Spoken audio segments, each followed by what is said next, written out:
En la producción de alimentos y en cualquier producción en el mundo en general, se le está prestando cada vez más atención desde hace tiempo a la sostenibilidad ambiental, en cómo se produce un lápiz, un banco, un vino.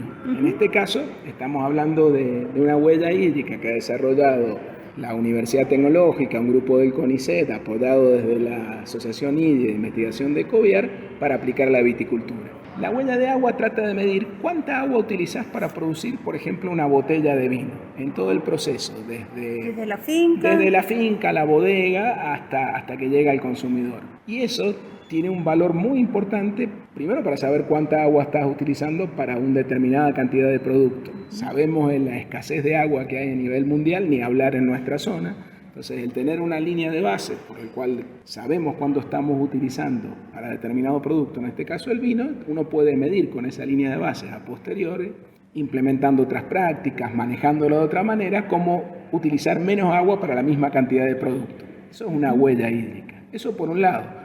Pero por otro lado, a nivel internacional, cada vez más se van exigiendo que tengamos trazabilidad del uso de agua a través, por ejemplo, de esta herramienta que es la huella hídrica para acceder a mercados. Y eso es muy importante y es lo que se explicó en el taller que se hizo hoy en la Enoteca, donde entra la OIB, la Organización Mundial del Comercio, un montón de regulaciones que están bien, creo yo, esto es personal, a nivel internacional para saber cómo estás produciendo, pero también pueden usarse como una barrera para impedir el acceso a determinados mercados. Por eso es muy importante que manejemos esta herramienta y que empecemos a medir. Me hace acordar en aquel momento también a lo que se exige en los mercados que exigen los vinos orgánicos, ¿no? Es como que cada vez el consumidor también es más exigente. Sí, los vinos orgánicos es una manera de producir sin agroquímicos, con la moneda orgánica, pero también los vinos orgánicos tienen su propia huella hídrica. Claro. O sea, no quiere decir que sea orgánico, no quiere decir que use mejor la huella hídrica, puede utilizar más o menos agua. Entonces,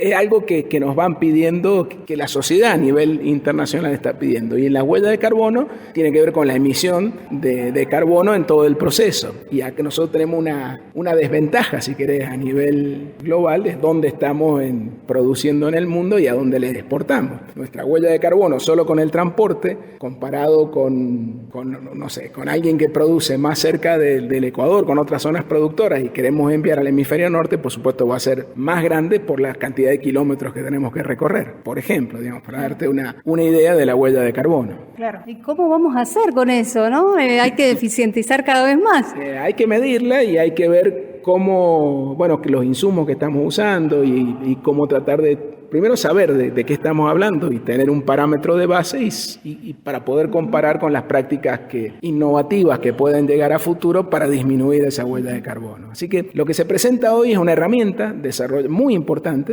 porque una herramienta que te permite medir, es como una regla, algo que te permite medir y después el desafío más grande es aplicarla y que eso sea útil para nuestros viñateros y bodegueros en general o para el sector vitivinícola. Claudio, en el plan, en el PEVI, ¿no? En el 2030, también están todas estas cosas y también están la manera de cuidar el agua, ¿no? De cambiar quizás el riego a manto por el riego por goteo. Sí, lo del agua es, siempre digo, el principal problema que tiene nuestra región, no solo en la parte agrícola, todo el este argentino, es el agua. Si todos los que vivimos en el oasis estamos inmersos en una crisis hídrica, en una escasez de agua que viene por mucho tiempo, hace 10 años que viene disminuyendo la cantidad de precipitaciones nivias en cordillera, que es de donde se alimentan nuestros ríos y es donde sale todo el agua para vivir, para hacer cuestiones industriales y cuestiones agrícolas. Y el futuro, al menos la gente que trabaja en pronósticos climáticos, por lo menos para la próxima década,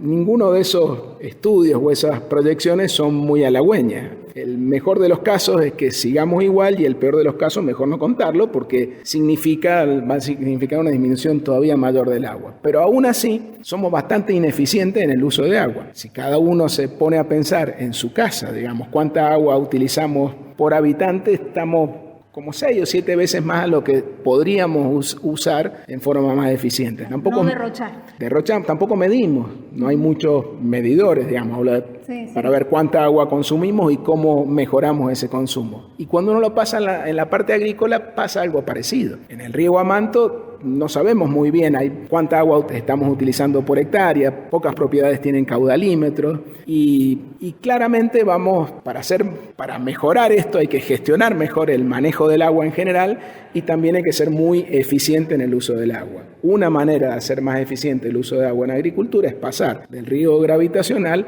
a riegos presurizados como por ejemplo el riego por goteo. Protagonistas del campo argentino.